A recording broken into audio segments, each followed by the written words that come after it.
Nós prometemos e cumprimos. Trouxemos para conversar com vocês, aqui na Uniregistral, o ministro Masami Ueda.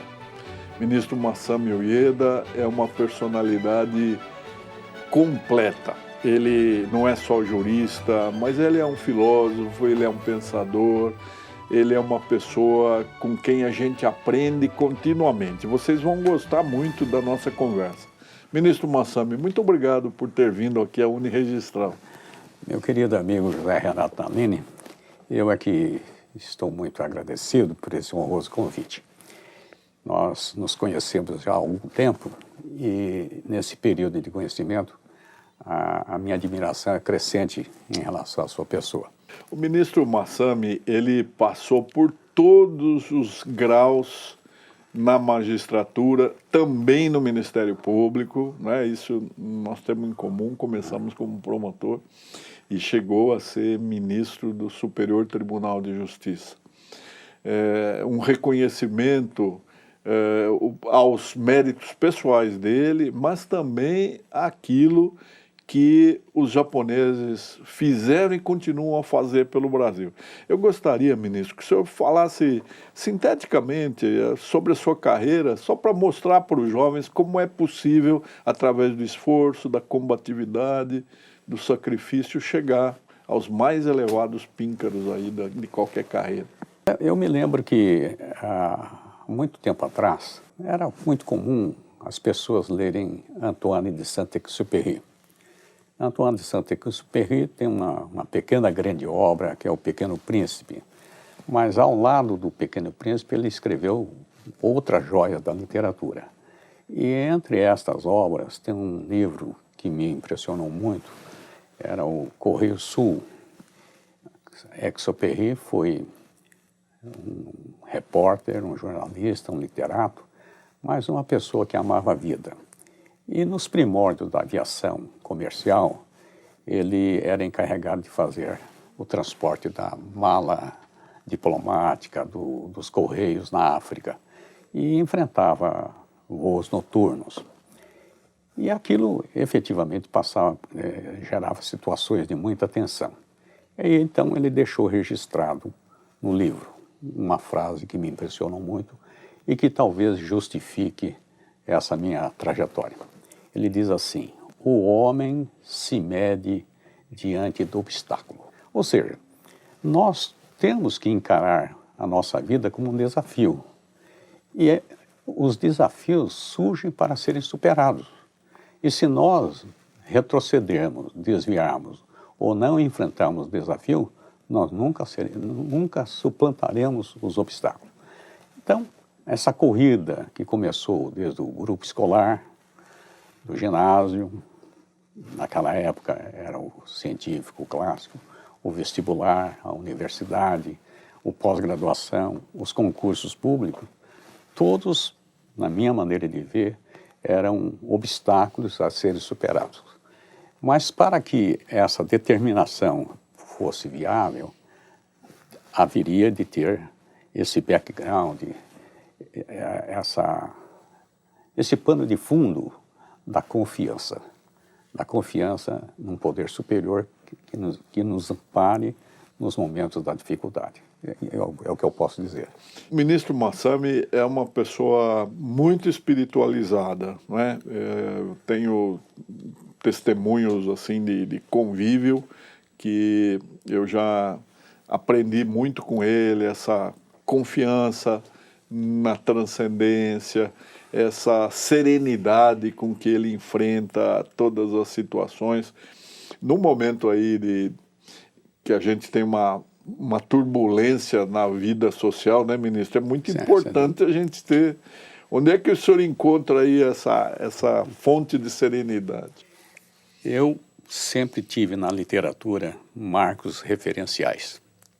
E eu me lembro muito bem de um texto no curso de inglês, já nos idos do ginásio, em que se falava sobre a importância da literatura.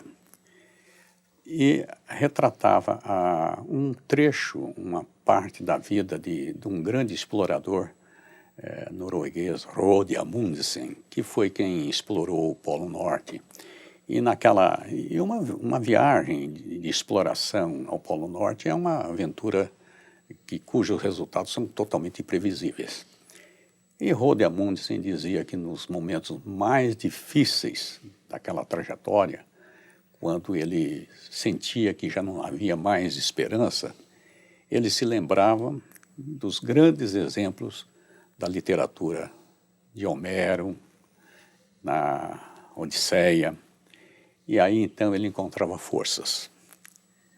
Tanto que na Ilíada de Homero, o personagem principal, que é Ulisses, ele conclamou todos os seus companheiros a prosseguirem viagem numa busca a um país, uma região onde havia ouro, onde a pele dos carneiros era coberta por ouro, o velo dourado. De ouro. É. E todos foram animados nessa aventura, mas em seguida aconteceu uma tormenta muito grande e aquelas naves, aquelas embarcações frágeis só sobraram. E muitos morreram, desesperados, e eles gritavam, reclamavam contra o chefe. Mas por que nós fomos acompanhar dessa aventura maluca? E então Ulisses, num lance espetacular, e a literatura diz isso, ele diz assim: mas, meus caros, algum dia talvez gostarás de te lembrares desses fatos. Nós estamos vivendo um momento pesado. O cenário, a atualidade, a nossa sociedade vive momentos conturbados. Nós estamos passando por uma grande procela, uma tormenta está se abatendo. Valores, princípios, costumes estão sendo relegados. Mas ainda, e eu sou um inveterado otimista, eu confio que nós vamos passar por mais essa tormenta e nós encontraremos um rumo, um porto seguro. E um dia, talvez, gostaríamos de nos lembrar dessas coisas. Que bom. O ministro Massami é um entusiasta da conciliação. Aliás, pioneiramente, durante toda a carreira, ele se dedicou a essa tentativa muito válida, mas ainda existe resistência em relação à busca de solução pacífica para as controvérsias, não é, ministro? Sem dúvida. E o senhor acha que houve adiantamento, houve um progresso na busca dessas alternativas, ou nós estamos ainda patinando, ministro?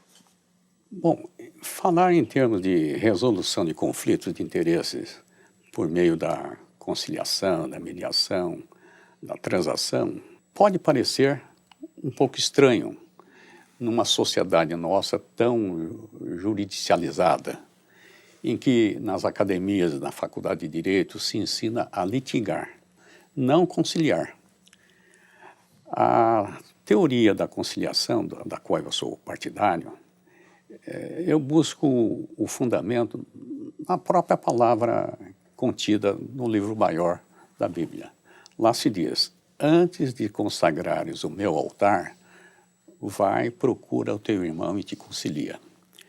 Se nós adotarmos essa filosofia, eu penso que muitos dos conflitos serão resolvidos rápida e pacificamente. Porque eu sempre entendi que o grande apanágio, o que nos caracteriza como ser racional, é a comunicação. Se nós temos esse instrumento poderosíssimo que é a palavra, para podermos nos comunicar, por que não tirar dessa potência um meio de resolver as desavenças? Vai precisar de exercício? Sim, nós precisamos estar preparados uma técnica de conciliação.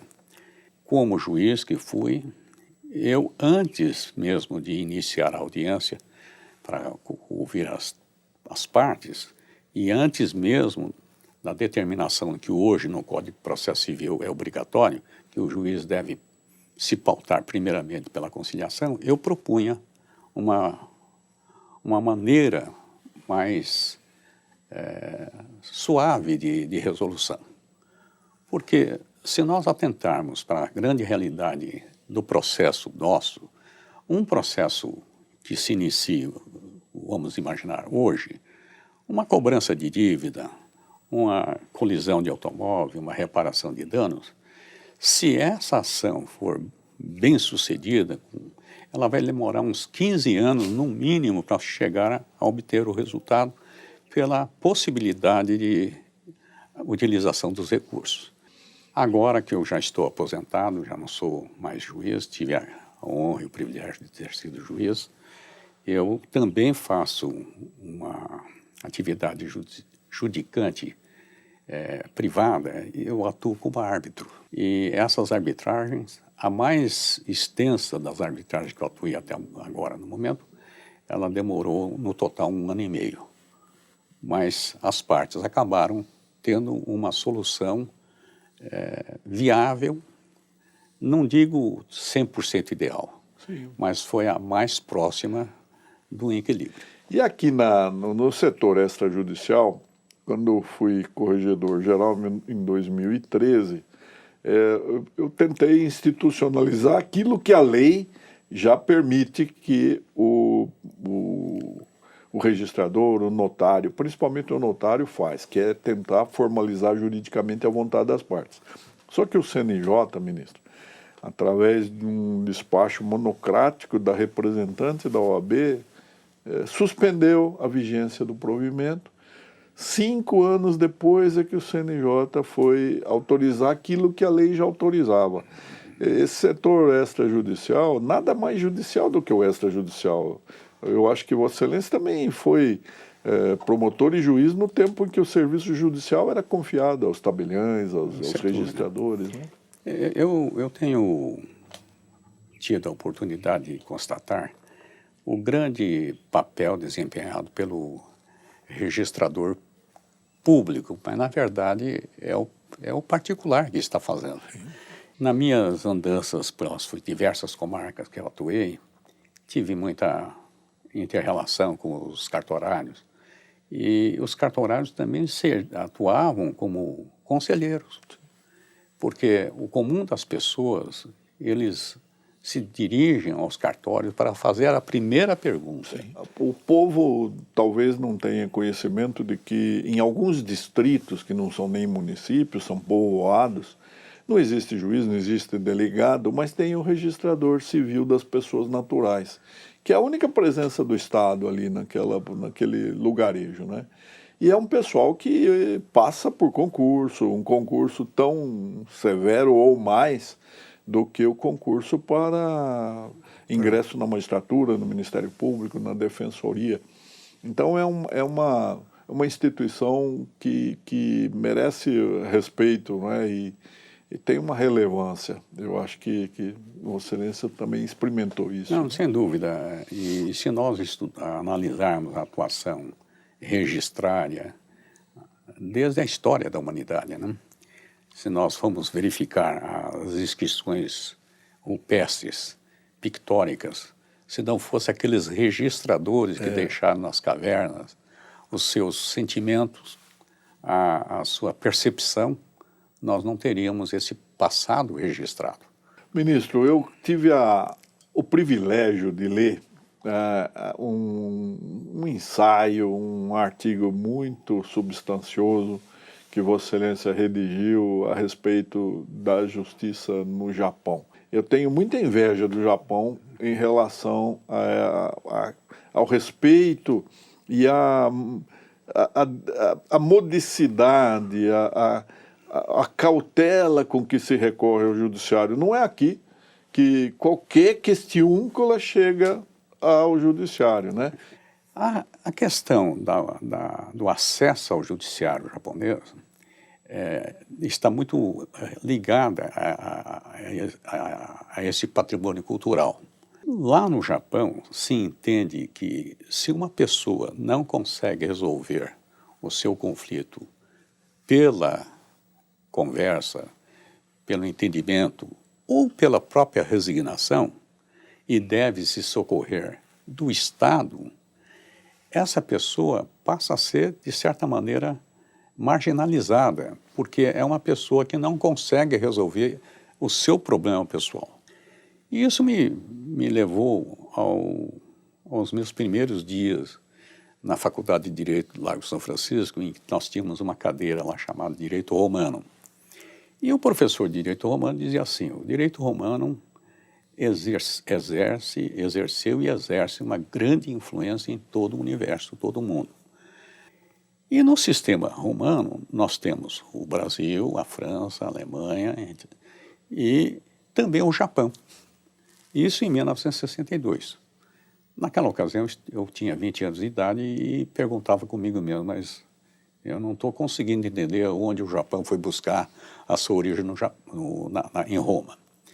Mas aquilo passou. 20 anos depois, já também fazendo pós-graduação em Direito, em uma disciplina chamada Direito Comparado, ali eu consegui entender o porquê o direito japonês estava compendiado dentro do direito romano. É que um grande doutrinador chamado René Davy escreveu um livro sobre os grandes sistemas jurídicos do universo, ou do mundo.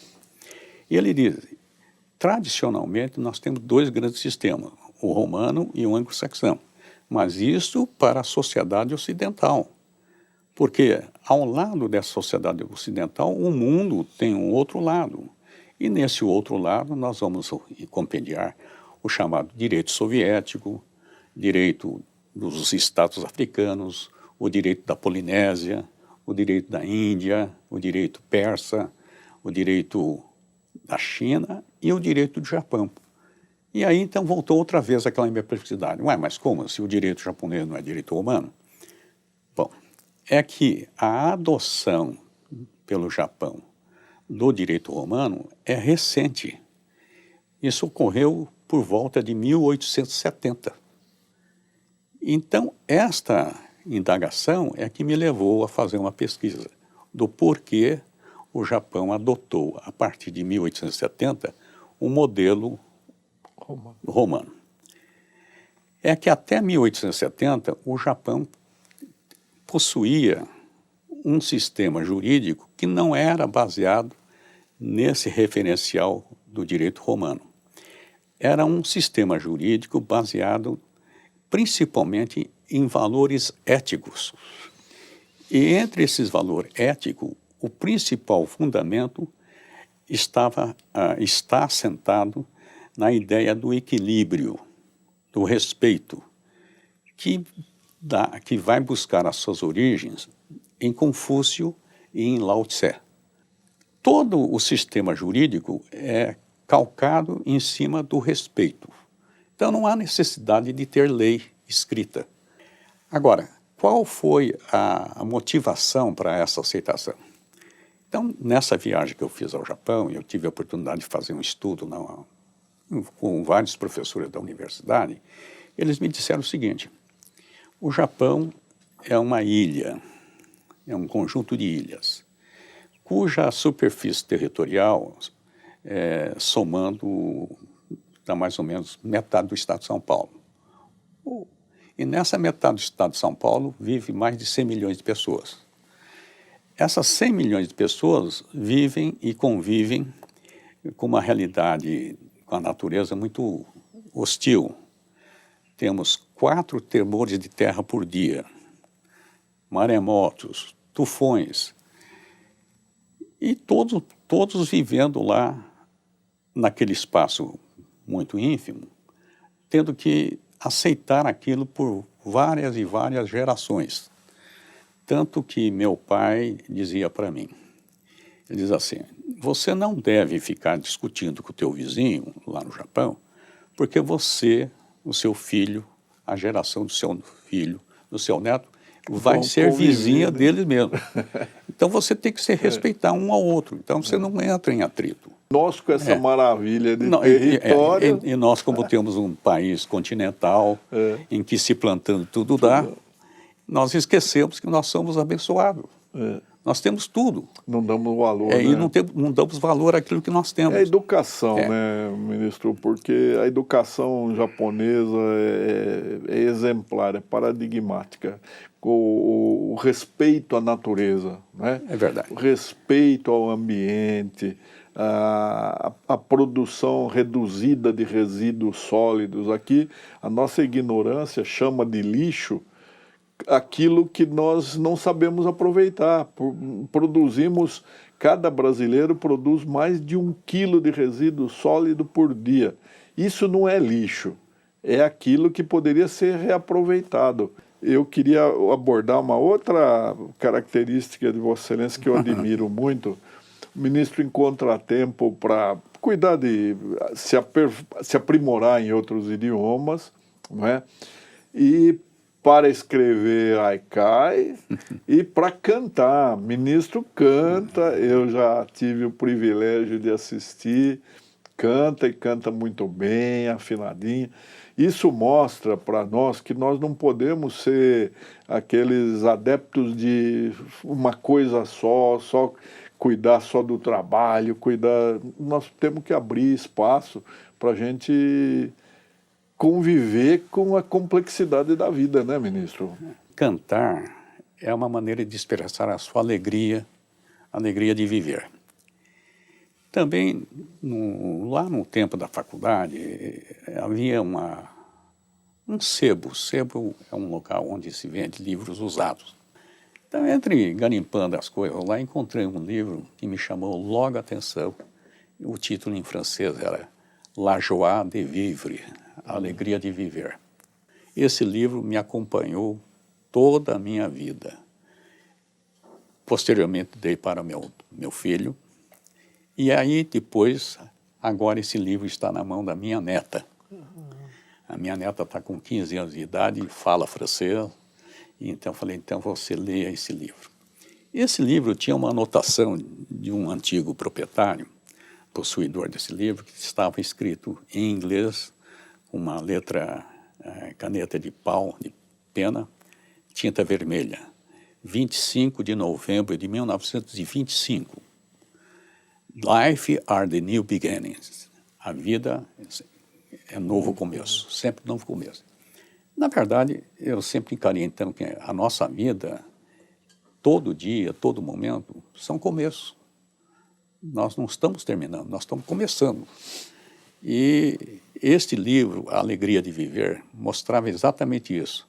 Só a circunstância de você acordar de manhã, levantar, essa vontade de sair da cama, você não fica... Isso é a alegria de viver. Essa é a razão de viver. Claro que a nossa vida também é medida também por alguns embates, mas aí volto ao Saint-Exupéry. L'homme se mesure devant l'obstacle. O homem se mede diante do obstáculo. Existe uma dificuldade, vamos nos preparar para suplantar. Então, diante de uma dificuldade, um obstáculo, é necessário parar, observar, medir, tomar passos atrás e suplantar. O ministro Massami é uma pessoa extraordinária. Nós tivemos uma experiência muito saudável e edificante quando visitamos Lisieux, né, ministro? Sim. Eu fui na viagem de trem contando ao ministro alguma coisa que eu sabia de Santa Terezinha, né? Nós vamos fazer um curso de pós-graduação, lato sensu, em Direito Comunitário Europeu. Se pensava, naquela ocasião, em 1997, de criar-se o Tribunal do Mercosul. E para que se criasse o Tribunal do Mercosul, era necessário preparar juízes que viessem integrar o Tribunal do Mercosul. Essa ideia até hoje não vingou. Mas como nós estávamos no Judiciário, então nós fomos escolhidos para fazer um curso sobre Direito Comunitário Europeu. E nos intervalos, graças ao empenho do meu querido amigo Naline, nós fizemos um roteiro de visitas às catedrais.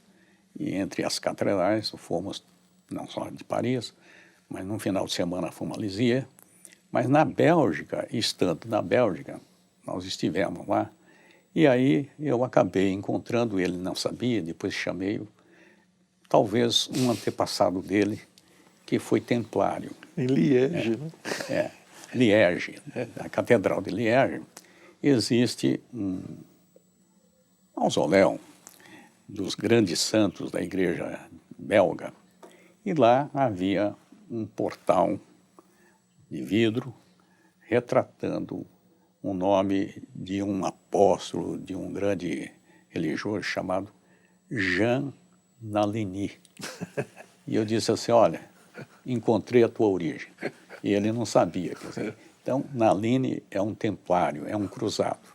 E esse cruzado, essa cruzada dele, se estende já pelo seu antepassado, mas aqui no presente, uma cruzada em favor do conhecimento, da solidariedade, da compreensão, enfim, do amor ao próximo. Este é o meu amigo Nalini, que me teve essa gentileza, me fez essa gentileza de me trazer aqui perante vocês e dizer algumas palavras aqui.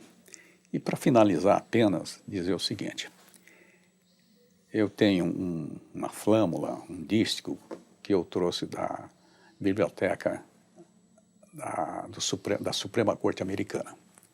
Aquilo me impressionou muito e aquilo tem me servido como norte. Diz essa flâmula, daqui a 100 anos não terá importância os cargos que eu ocupei, não terá importância as roupas de grife que eu usei, não terá importância os carros potentes que eu tive, e nem tampouco terá importância o montante dos depósitos bancários que eu possa ter tido. Mas, sem dúvida alguma, daqui a 100 anos, será um pouquinho importante se uma criança tiver uma boa lembrança minha. Muito obrigado. Muito obrigado, ministro Massami. Como eu havia adiantado, a gente sempre sai engrandecido quando conversa e tem o privilégio de conviver com o ministro Massami.